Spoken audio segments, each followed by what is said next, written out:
Hey everyone, my name is Dr. Sandra Colton-Medici, and I am so excited to be talking to you today. It is very, very wet and rainy outside, so this is kind of like that half done, half humidified, half poured on hairdo for a Monday morning. And it is sometimes afternoons in places around the world, wherever you're watching this.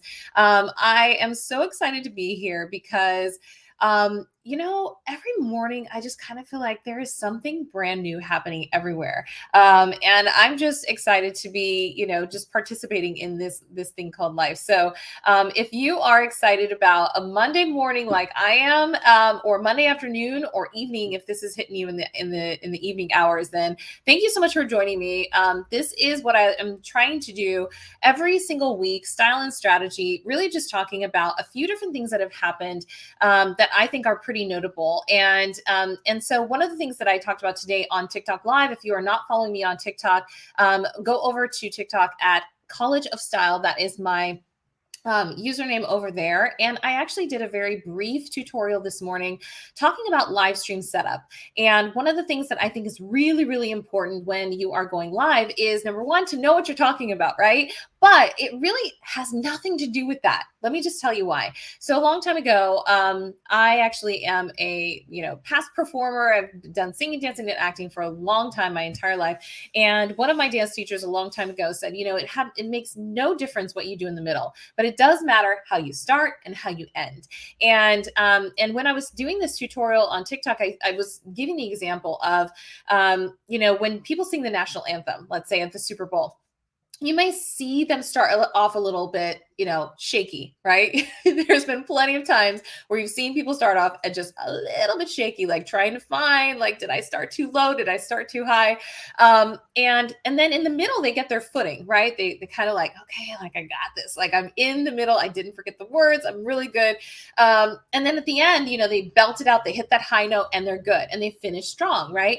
People don't remember all the time when you really held it in the middle, right? They remember like, oh, she started off really shaky, but she finished off strong, right? They don't say like at the word mark 30 seconds in, you could see now if you are a trained singer or something like that, you probably go in and talk about that kind of stuff in detail. But most people, general public speaking, are not going to focus on the middle. They're going to focus on the beginning and the end. And so when you think about any sort of live stream prep, you want to think about starting strong and ending strong and making sure that you have good points throughout, right? One of the things that I stressed during this TikTok tutorial this morning is it's hard when you are not doing something that is ticketed, let's say. So when people show up to your webinar, when people show up to your workshop, when people show up to a paid program, like, they're going to come in, they most likely are going to say the whole time, and then they're going to drop out, right? With actual platforms like a TikTok, like a Facebook, like all of these other social media platforms, when you go live, people come in and out and in and out of your live stream, right? Unless it's something that is pre-planned, promoted, things like that, and they're just not happening upon your live stream. And what I was encouraging people to do, and what I would encourage you to do, if you are doing live streams and you are seeing people come in and you see those comments, right? You see the comments come in and you see the constant so-and-so has joined, so-and-so has joined, and then and your focus is constantly taken away from what you actually came on to talk about, then it's really important to actually think about stating your point, whatever your point is, whatever your thought was. Make sure that you complete your sentence, right? Complete your thought and then move on to acknowledging whoever has come in and making sure that the people who have been in the room with you, whatever it is, whatever your live stream platform is, that those people get the coherent thought and not the distracted thought, right? Because you don't want the people who have been in the room to fall off because you're busy not finishing your sentence, right? And the other thing is you don't want things to become a roll call. I was talking about this earlier, thinking about the Mickey Mouse Club days. And if you are, hey, Sandy, hey, Brian, hey, and you keep doing that, then your entire live stream becomes a roll call, right? And you don't want that to be what people join you for. Like, unless it's some sort of game where people are like, hey, Jimmy's doing really good. And then so-and-so rounds the band and it ends up being kind of like an announcer calling a game. Like, that's different than if you're actually in a live stream to teach something, to be funny and, be entertaining. And you want to make sure that you have coherent thoughts, because people won't come back if you don't actually say something with meaning or with intention, and you keep getting distracted. So those are some of the things that I think are really key to making sure that a live stream actually does what you want it to do. You go into your live stream with the actual intention of informing people about something, giving some sort of data points about something, actually sticking to some sort of script, or making sure that if it's just you going into a live stream just to chill, sit back and actually talk to people, that's what you're actually doing, and that you're not ignoring people, right? I've seen people in the middle of the night, and I don't know how many views these people are getting, but I have seen people turn on their camera and go to sleep. Now, I don't know if that's like when we were all watching Big Brother or, Survivor or any of the reality shows where you're actually watching people live, or scripted living situations. But I do think that that's interesting. I don't think that it is something that is going to grow, engagement necessarily, because people aren't talking to you if you're sleeping, right? So that's an interesting tactic. But what I would love to talk about too today with you is some of the other prep things that I do when I go live.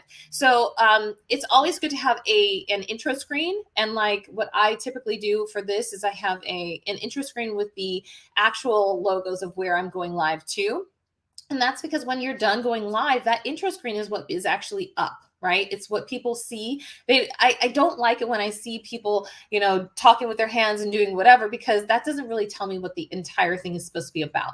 And so if you have an intro screen that actually talks about what your topic is, it tells people what you're going to be focused on, or you have a description line, like I do, that typically talks about what the topic is that I'm going to be focusing on of the day, then that helps people know, like, hey, oh, okay, she's going to talk about this. Let me go in. Because me just watching somebody, with different actions doesn't tell me anything, and it doesn't really give me an idea of what I want to watch for the day, right?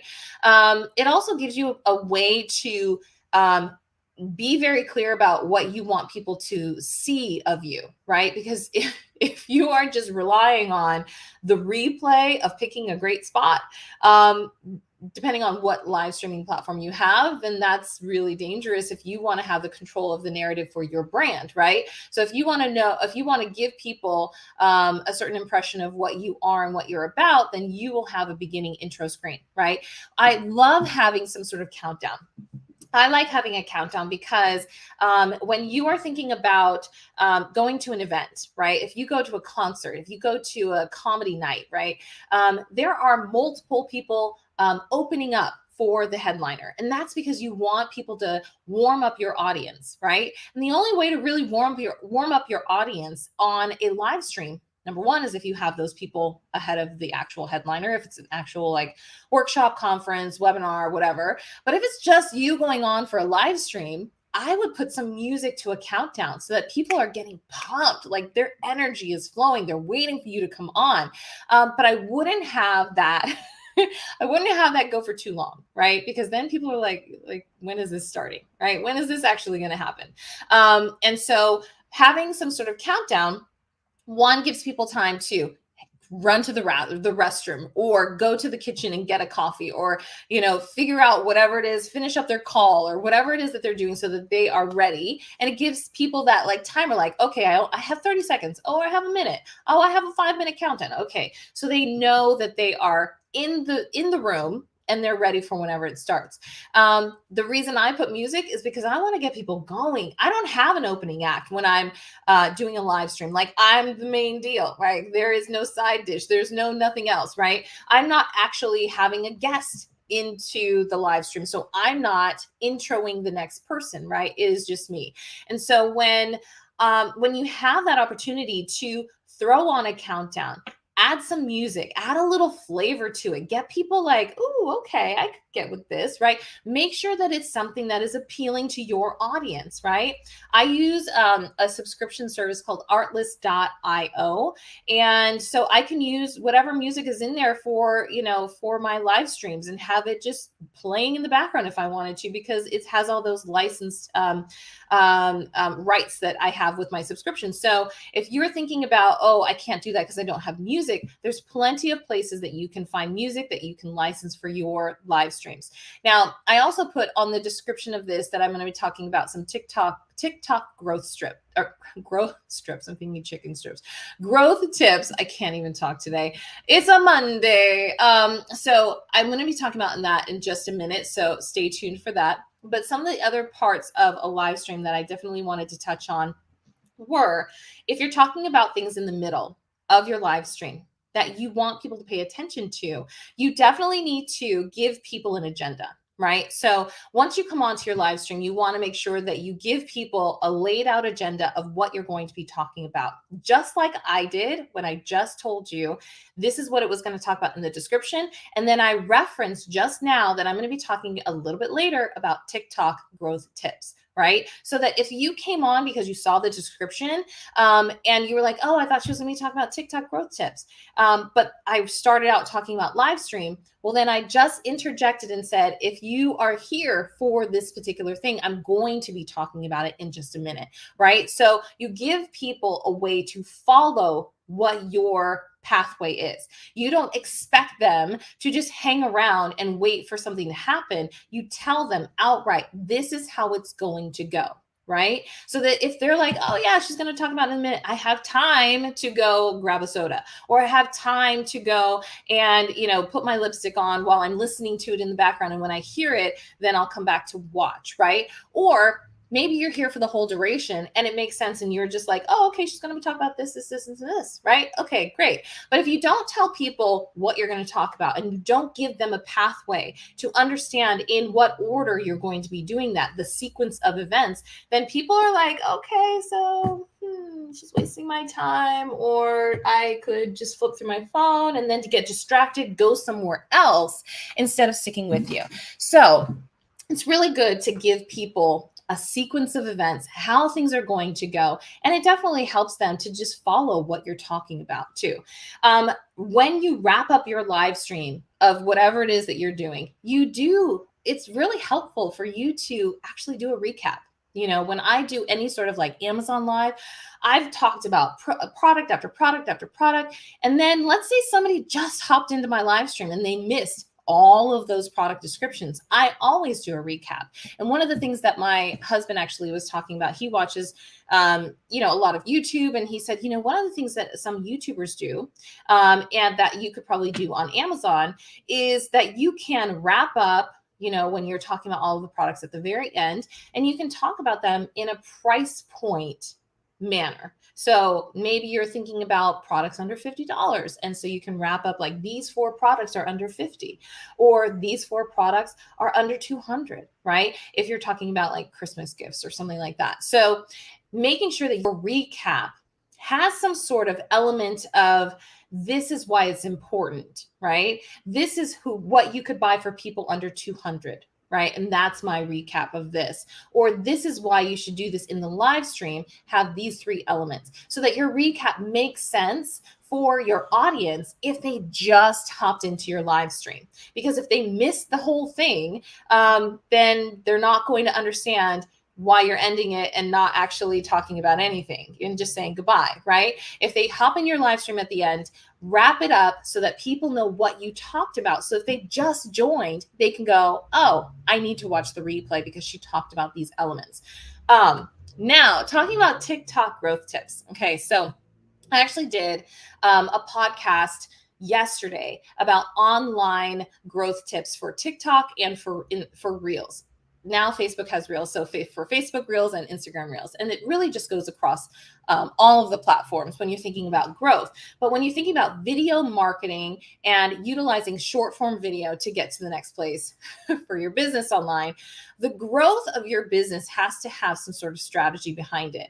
And when I talk about growth tips, it really is based on strategy, because if you're thinking about your marketing plan, you're thinking about how you're going to get to the next place in your business, you have to actually write it out. You have to write it down. You have to have some sort of thought process. You can't just throw it up to the wall and hope that it sticks and go, ha, that's it, right? You have to say, okay, I need to test this. I need to see if it's working. I need to see, okay, if I tweak it, does it work a little better? If I refine it, does it even work even better? If I throw more money at it, right, is it going to work even better? You need to think about things in a very strategic fashion. And one of the things that I wanted to talk about that I am doing personally that I think is going to be a really good growth tip is that a lot of people think about trending audio as how they're going to reach more people organically on, let's say, TikTok or Instagram Reels, right? And that's because people hop on trends, right? What I've been telling people recently is if you make your audio so good that it becomes the trending audio, then that's the best branding that you can do for your business online right now with short form video. So if you have some sort of saying or some sort of music clip that is like the thing, then more people will hop on that gravy train because they'll go, oh, well, that's the trending audio. I need to do a short form video to that audio, right? And if your audio then becomes the trending audio, well, then that's gravy for you, right? The other part about it is if you always use trending audio and someone decides to remove a video, they decide, I don't really want people utilizing my voice or my sound clip, then your video is up there with a muted sound, which means that they don't know what you were lip singing to, right? They don't know what the actual audio was that was so funny that you had to do a video to it, right? So I always caution to consistently use trending audio because it may go away someday. So try to do some sort of mixture of 4 videos of your own audio and then 2 videos of somebody else's audio, and then 4 so that the majority is people listening to your voice, people hearing you as the authority in your industry, in your space, right? Instead of utilizing someone else's audio, so then they don't ever really get a feel for like what you sound like or who you are or what your authentic perspective is on whatever it is that you're talking about. The other thing that you can do, like I said, I use artlist.io. And so you can have licensed music, right? You can actually put licensed music onto your short form videos. And if you're doing that, then you don't have to worry about that audio coming down because you already have the rights to it, right? So you can have really great music underneath, or you can go to like Audio Jungle and purchase, music that way and get the rights to it that way and have that underlying music because you want to have some sort of energy behind what you're doing besides your own voice, and still get the same results in some cases, because trending audio, it's like that. If you didn't hop on that trend, it doesn't make any sense for you to actually use it anymore, right? The other tip that I think is really important is if you're going to use trending audio, then you need to be strategic about how you're doing it. If you are hopping on something like a Nicki Minaj song or a Megan Thee Stallion song or a Beyonce song or any sort of artist, a Justin Bieber, and you're like, yeah, that's great. But if you're not thinking about it strategically, like, Christmas is coming. Christmas is coming. Holiday seasons are coming. Holiday music is coming. We're in October. We're in like Halloween season. But you know what? People are going to be playing holiday music. And you know what's going to be trending during the holidays? Holiday music. So if you're not already using, 2 days ago, I used the main theme to Home Alone in one of my videos. Now, is Home Alone playing everywhere right now? No, but it's about to be, right? Home Alone just came on. I think my husband just told me they're coming out with a Lego set. And I just talked about this on my podcast. They're coming out with a Lego set for, like 18 plus or something, with the Home Alone house, right? And the bad guys and you know the movie scene and you know all of that stuff is in the Home Alone Lego set, right? They know. They know. And it's not even December, but they know people are going to be talking about the classic movies and they're going to be playing the classic holiday songs, whether it's from Elvis Presley to Michael Bublé to, you know, Mariah Carey to even Kelly Clarkson, right? So those are the people that people will be starting to use. And here's the thing about holiday music is if you're using it as your audio in something like an Instagram reel or a Facebook reel or a TikTok video, that even though it's not trending now, it most likely will be. And I've seen some of the labeling on TikTok actually switch over to say popular, right? And that's a key indicator, right? If you're looking for a sign to say this is going to be a popular song, it's telling you right now on TikTok, popular. It will label it. So you don't actually have to like think too hard about trends. You can actually just click into the search box and put Christmas songs and you can just see. And if you go through and look at some of the like lists that people have done, I'm not doing one because so many magazines have done them so far. You can Google it everywhere underneath the sun. Popular Christmas songs, and you will see all of the popular Christmas songs from the 50s to now. And the trending popular Christmas songs are probably not going to be somebody who just put out a song this year, unless it's somebody who's really on the cusp, you know, of like a Doja Cat or somebody like that who just, you know, has every song blow up right now. But what really is going to trend is classic songs that make people feel good, that make people reminisce and feel comfortable and nostalgic and all of those things. That's the trending audio. So if you are thinking about like, oh, I need to figure it out in December, no, you can figure it out right now. You can figure it out right now. Or you can create the trending audio that people are going to use, right? So those are just some of the things that I wanted to talk about today on style and strategy. Oh my goodness, I'm so excited for this week because I think that really good things are going to happen for you and for everyone around you because it's raining, which means it's kind of like that. I don't know if you feel that sometimes when it rains, that it's like, kind of like that, like cleansing of the scene, right? Something great has to happen after it washes away all of that, you know, old and brings in the new. So I definitely want to encourage you to follow me on all of my social profiles at College of Style, on TikTok, Pinterest, and Twitter, and especially my personal Twitter, which is at Sandra Colton. And then on Instagram, it's at My College of Style. And I am doing a ton of new interviews coming up on my podcast. So if you haven't subscribed or listened to it, I go live on Fireside all the time. It's called Sweet Bites with Sandra. And I have a brand spanking new newsletter coming out on November 1st, which you can subscribe to on Twitter. If you go to my twitter.com/Sandra Colton, or excuse me, Sandra Colton. I think there's no Medici on there. I don't think Twitter gives me enough characters to actually add my hyphenated name. But it's right underneath my description. You can subscribe to it on review. And then also on November 1st, I'm coming out with my brand spanking new website at collegeofstyle.com.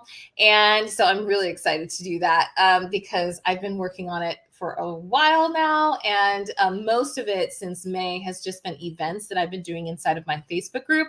But now I'm going to have all of the services and products that I am offering right now. And it's going to be great because I have a full template shop. And if you haven't noticed, I put out on TikTok the other day, I have passed 100,000 downloads of my designs on Canva. I'm a Canva creator. And so I'm extremely excited to be showcasing some brand new designs on my new template shop on my website when it launches November 1st, and some new products too, some merch having to do with College of Style, and also the fact that I'm working one-on-one with clients, and I will be launching a brand new program called Styled to the Nines. That is so exciting, to help people really understand how to elevate your visuals online and bring out strategic communication and messaging for your social media. So join me on November 1st when I celebrate that. I'll be coming to you live here. I'm doing I'm a guest on one of my friends' podcasts that day as well. And so I look forward to chatting with you soon. If you have any questions, feel free to DM me on any of my social profiles or sign up for your brand audit. I actually can put this into the banner so that you can see how to sign up for your brand audit. Go to collegeofstyle.link/brand audit. You will get a one-on-one consultation with me in addition to a full report so that you can see how you can up-level your social media and your online presence. And I look forward to working with you very, very, very soon. And here's a way to contact me at all of my socials. Have a really great day.